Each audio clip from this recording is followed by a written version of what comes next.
Córdoba acoge un año más a las nuevas voces poéticas y a los autores consagrados en un encuentro en el que poesía y música van de la mano.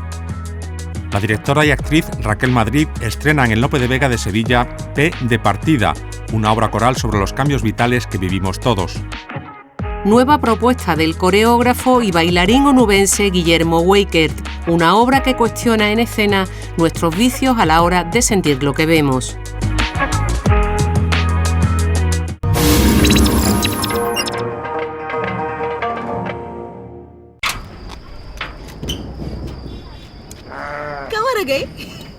yaa moom lii. waaw jërëjëf Kia yow de yaay sama xéwal. waa kii kan la moom. Tabaski laa ko tuddee. Tabaski New York la jóge. fi lay nekk ak man. ay suma bayalee balaa kan la ko dina neex lool. jum nga Kia. jum kii day dund de. kaay lekk ak man. déedéet. xaaral. ñu fanaana jàpp.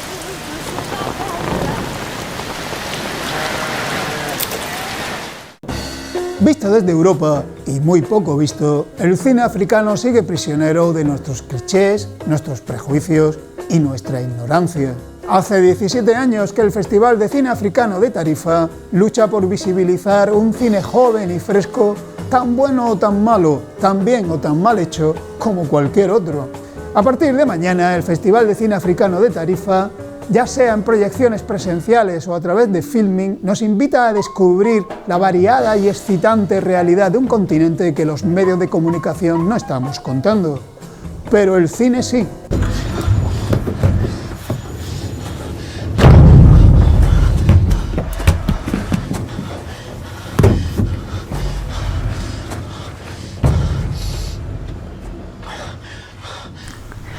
Este festival nació en el año 2004, en una situación en la que en este país prácticamente no se hablaba de cine africano.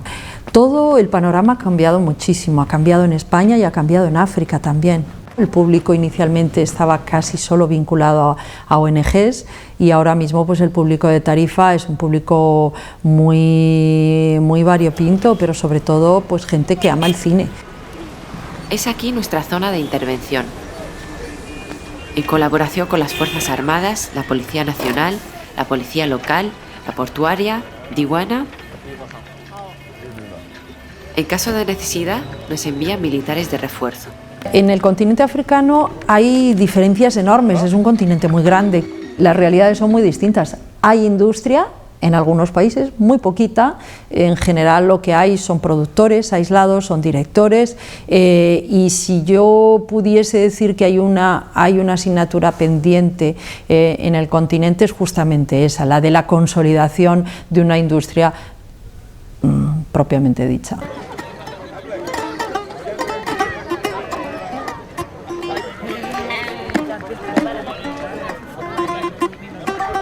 Bueno, pues en la parte en competición mezclamos documentales y ficciones, como un documental que me parece imprescindible sería, por ejemplo, Talking About Trees, que ganó el Oso del mejor documental en la Berlinale, una película sobre cine, sobre la dificultad de hacer hoy en día cine en Sudán. Destacaría también This is not a burial, it's a resurrection, una película de Lesoto donde se produce muy poco cine, pero hay este nuevo talento que es maravilloso, que tiene un estilo muy poético, potente. Los ejes temáticos son principalmente el racismo. Tenemos una retrospectiva sobre el humor en los cines africanos, que esto es bastante relevante, creo, porque se suele asociar el cine africano a más bien el género de la tragedia y no el de la comedia.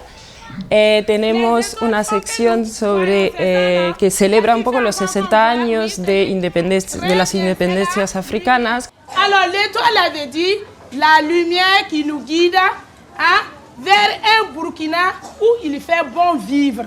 Hay una variedad de temáticas, no sé, en la competición lo que decíamos, hay el tema de la penetración cultural de China en África, que se sabía más de la económica, pero poco de Nunca imaginamos que una población de Malawi y niños de Malawi saben hablar mandarín y saben hacer kung fu.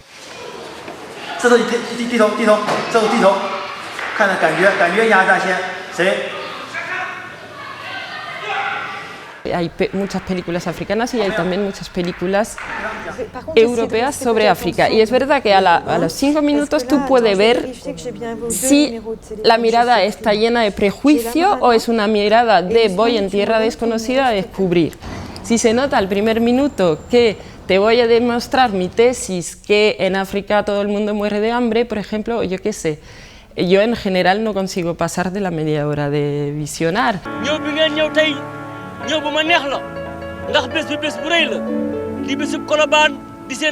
Clichés tenemos muchísimos, tenemos todos. La gente tiene miedo de ir a ver una película africana y pasarse 1 o 2 horas llorando y destrozado. Y esto no es así.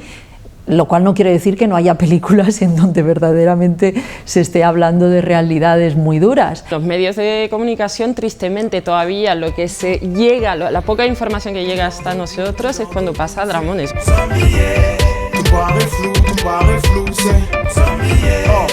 C'est la maladie du sommeil. Les frères sont en mode veille. Comment voir plus loin que le bout de son joint? Los realizadores hablan de sí mismos, cuentan su mundo, su historia, su realidad, sus sueños, su futuro, y los africanos son como cualquier otro. Olvidamos que en África hay gente que vive, que tiene una vida cotidiana, y es verdad que muchos de los cineastas africanos lo que quieren es contar historias.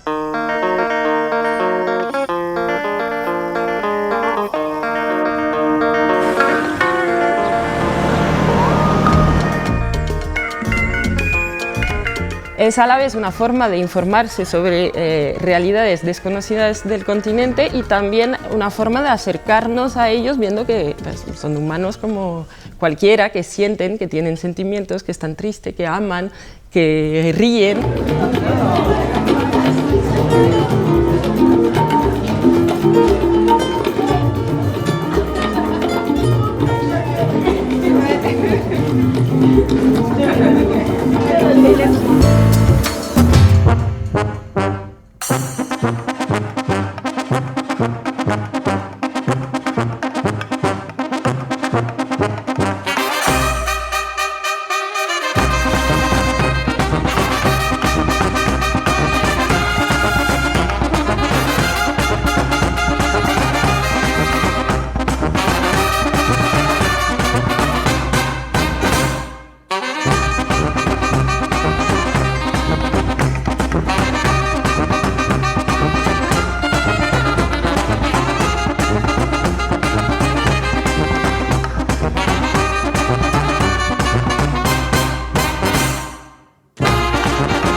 Desde el año 2004, en Cosmopoética, entre estos muros renacentistas de la Sala Uribe de Córdoba, hemos tenido la suerte de disfrutar, ver y oír, por ejemplo, a Pablo García Baena recitando sus versos, también a premios Nobel como Darío Fo. Este año ha vuelto Cosmopoética, un año complicado, difícil, con pandemia y cierres, con una mirada esta vez introspectiva a la poesía española, con jóvenes talentos y también con firmas veteranas de la poesía de nuestro país. También ha habido una visión exterior con lo último que se está escribiendo en poesía en México y en Argentina, una sección musical en Cosmoacordes, encuentros literarios, talleres creativos para los más pequeños, todo con la posibilidad de ser visto también a través de Internet. Y es que si hay algo que se está demostrando en esta edición de Cosmopoética es que la poesía parece indestructible, se crece ante las dificultades.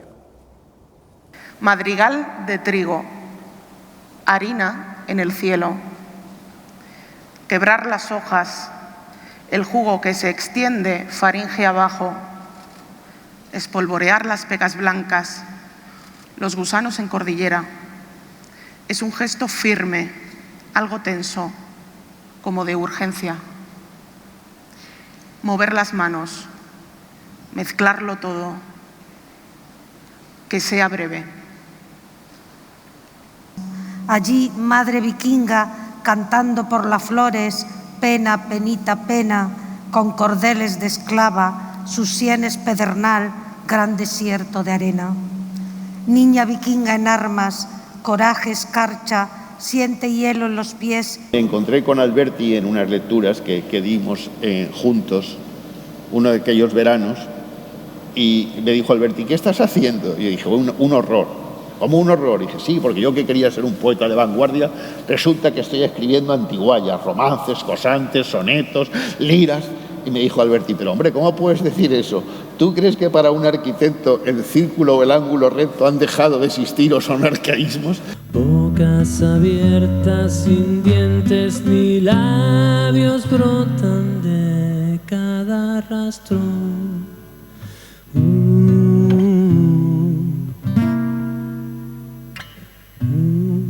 Todas tus huellas se han iluminado, brillan tan fuerte, entran en combustión. ¿Cómo me duele? ¿Cómo sentir nuestra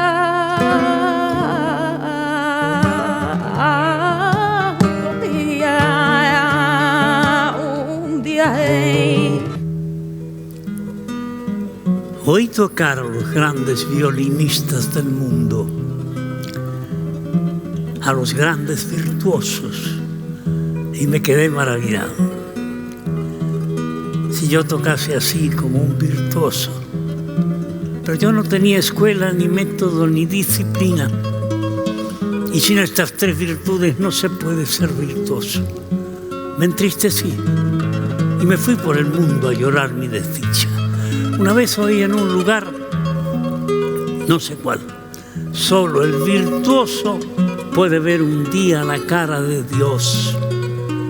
Yo sé que la palabra virtuoso tiene un significado equívoco, anfibológico, pero de una u otra manera pensé, yo no seré nunca un virtuoso. Y me fui por el mundo a llorar mi desdicha. Anduve descalzo muchas veces, bajo la lluvia y sin albergue, solitario, y también en el carro itinerante más humilde de la farándula española. Así recorrí España.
Con muchos teatros andaluces cerrados y otros que tienen el aforo bastante reducido, hay compañías que siguen adelante y que además se atreven a estrenar.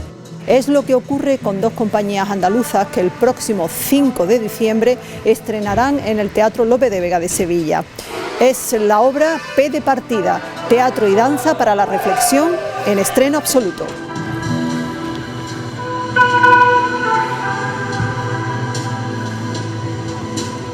P de Partida cuenta la historia de 5 personajes que están en un cabaret decrépito donde van a hablar de distintos puntos de partida de su etapa de una etapa de vida concreta, totalmente diferente entre ellos, que además se contrapone con el escenario del cabaret real, donde se desarrolla todo el mundo de fantasía y de apariencia, que eso es lo que no va a ver el espectador.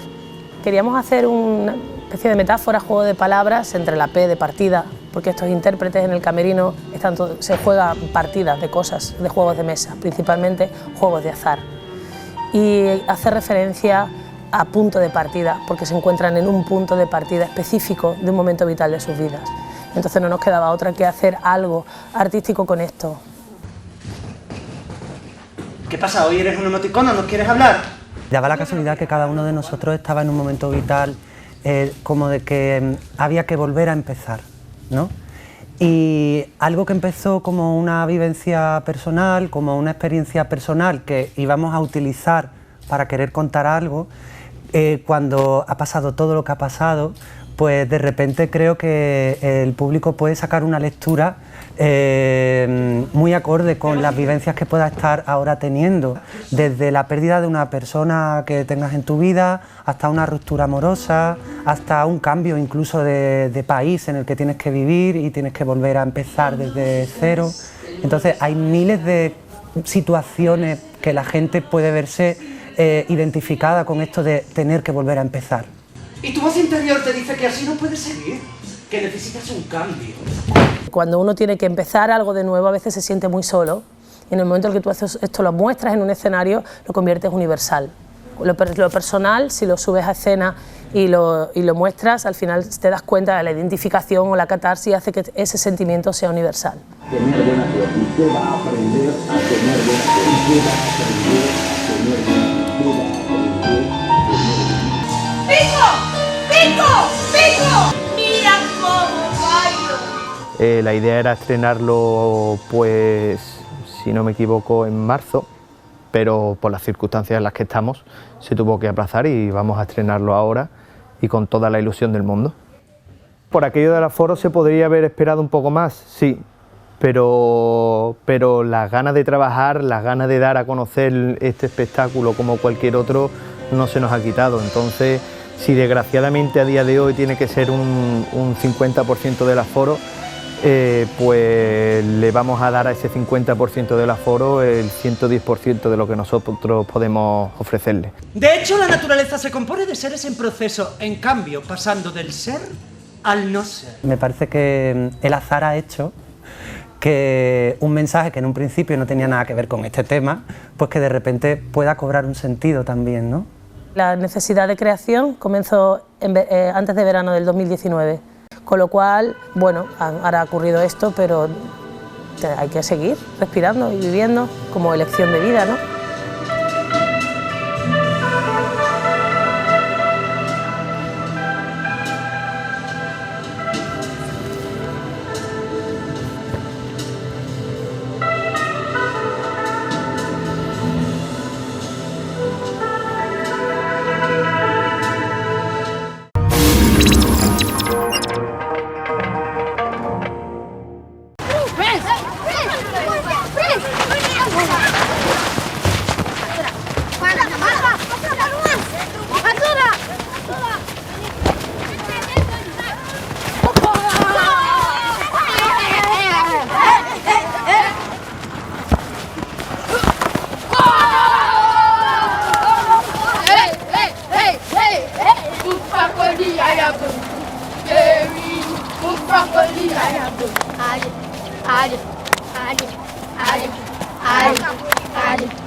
Centraos en vuestra manera de mirar.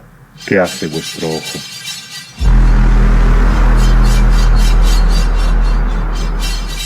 Tomaros el tiempo.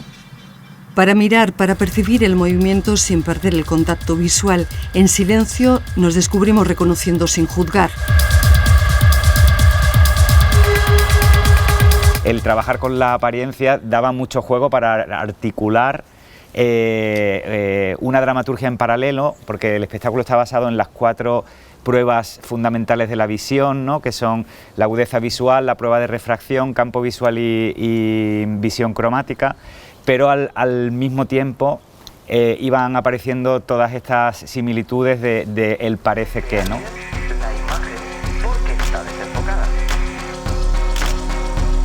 Así parte esta nueva propuesta del coreógrafo y bailarín onubense Guillermo Wickert, un artista acostumbrado a transformar el espacio en su particular laboratorio donde poder experimentar, donde pone a prueba su madurez, su conciencia corporal, su intención del gesto, su presencia, su capacidad de llevar al límite su cuerpo y también esa habilidad que tiene en escena de no ponerlo nunca fácil a quien observa. Yo me considero un voyeur nato y me encanta mirar, y me encanta mirar cuando me invitan a mirar. El placer mayor es cuando, sin olvidarme totalmente de que estoy siendo observado, pero yo mismo también estoy en ese momento observándome. Ese es el punto que me gusta. Desde hace ya algunos años me he desprendido mucho de que lo mejor es lo más difícil y que hay que trabajar en la línea de lo que más te cuesta, y estoy favoreciendo lo que me viene muy fácil.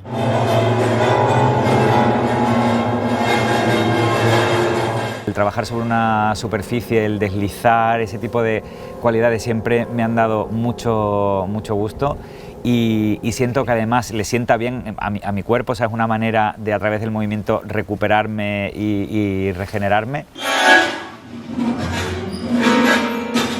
Los gestos sobre los que parten muchas veces son muy cotidianos, lo que pasa es que hay una estilización, un tamiz de la calidad de movimiento, pero son gestos bastante más cercanos a lo mejor que los de una técnica de danza clásica o contemporánea al uso.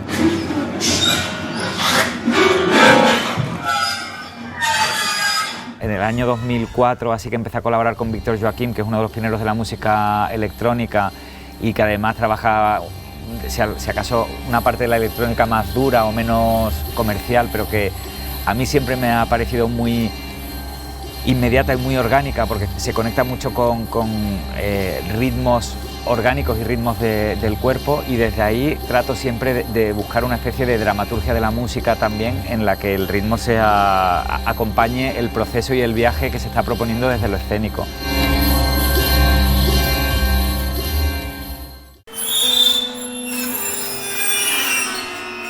Para dar esa impresión de caos y de que lo que está pasando está surgiendo en el momento, precisamente tiene que estar muy soportado por la estructura coreográfica. Me doy el gustazo de cuando hago un trabajo hacer exactamente lo que quiero, y pensando que el espectador que está al otro lado va a tener también la voluntad de encontrarse conmigo. No me apetece retar nada al espectador ni ponerlo difícil. Cuando yo noto, por ejemplo, en una obra que me están direccionando mucho qué tengo que sentir o qué tengo que pensar, mi mente y mis sentidos se cierran porque se resisten a ir. Y cuando ocurre desde la invitación o desde la apertura, me interesa mucho más. Yo, ahora que mi cuerpo siento que está en una plenitud de movimiento, pero al mismo tiempo que la carne tiene otra movilidad, otra refracción, otra manera de moverse, vamos a dejar, por favor, que eso también tenga un hueco en el escenario, ¿no? Un invite con fuerza a la carne blanda, un buen rebote, y el filtro ese se resquebraja y se va al suelo, es una mierda.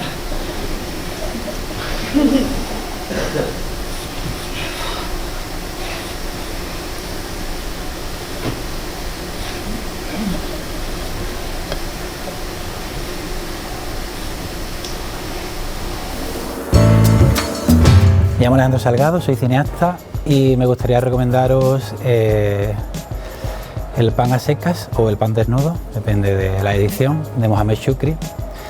Mohamed Shukri es muy curioso, nació en un pueblito muy pequeño, se llama Benichique, que está como a 3 o 4 kilómetros de la frontera de Melilla. Y en este libro, que es una autobiografía, él describe parte de su infancia, una infancia bastante dura, y digamos que lo hace con bastante radicalidad. Me parece interesante esa mezcla entre crueldad y búsqueda de dignidad de una vida en esta obra de Mohamed Shukri. El ambiente bodeguero impregna de principio a fin el verano que vivimos. Todo transcurre en Jerez de la Frontera, en una historia de pasiones llevada al límite. Esta que os voy a contar no es la historia de mi vida. Ojalá lo fuese. Como decimos en la peli, el amor es prácticamente creemos la única cosa que supera el tiempo, que supera la muerte, que supera la distancia, que lo supera todo cuando es amor verdadero, y es muy difícil de encontrar, hay veces que ni lo encuentras en la vida, y estos personajes por casualidad se topan con él y se agarran a él y asumen hasta la última de las consecuencias. ¿Y prometida? Creo que una de las virtudes de la película es no quedarnos solamente con una historia de amor romántico, sino todas las consecuencias que tiene cuando alguien decide llevar hasta el final lo que siente, cómo salpica a todos los personajes, y por eso esa media hora final de la película que es trepidante. Querida Lucía. Sigo varado en aquel verano de 1958. Todos los personajes que componen esta historia de amor son el engranaje para que esta historia se mueva, continúe. Entonces son un poco las consecuencias de eso. Esta que os voy a contar es una historia que comienza en 1958 y que se extiende durante casi 40 años. Está muy bien reflejada esos años 50 en aquel Jerez, ¿no? Y siempre hablo de los conquistadores, ¿no? De aquellos primeros personajes que empezaron a hacer vino y cómo consiguieron que ese vino se vendiese en todo el mundo, ¿no? Que es una cosa increíble, ¿no? Una cosa que en pocos sitios ha pasado lo que ha pasado en Jerez, ¿no? ¿Cómo que todas? Jerez se convirtió en un personaje más de la película. Obviamente en Mirases, donde Mirases había rincones perfectos para ser retratados, y de ahí yo creo la grandiosidad de ver esta película en pantalla grande y esos viñedos eternos y paisajes, atardeceres, rincones, cualquier rincón que aparece en la película es especial. Gonzalo, olvídate de lo que pensaba que sabía del vino. Jerez, otra cosa. Las bodegas que parecen como templos, ¿no? Hay algo como espiritual, ¿no? de esa belleza. Y bueno, yo estoy muy agradecido porque la verdad es que nos trataron muy bien en Jerez. Fueron unos anfitriones increíbles, nos abrieron las puertas, nos llevaron para conocer bien la ciudad y bueno, todo el mundo de las bodegas. El mundo del vino es protagonista principal en esta película, que además cuenta con un reparto de postín. Querida Lucía. Creo que hemos hecho una peli muy honesta y muy chula, que va más allá del titular de una peli romántica, y creo que va a ser tengo la sensación de que va a ser como la película preferida de mucha gente. ¿No lo huele? Celoso. Conocí a Jerez, ya había trabajado por la zona, había rodado mucho por el sur, pero no había estado 2 meses viviendo en Jerez. Y para mí ha sido un auténtico descubrimiento. Jerez es un personaje más en la película, importantísimo. Esos paisajes, esos colores, esa fotografía que le da esa magnitud a la película, yo creo que le da mucho carácter. Llegan por correo, sin remitente. Siempre en la misma fecha, el 15 de septiembre. Y siempre para una tal Lucía.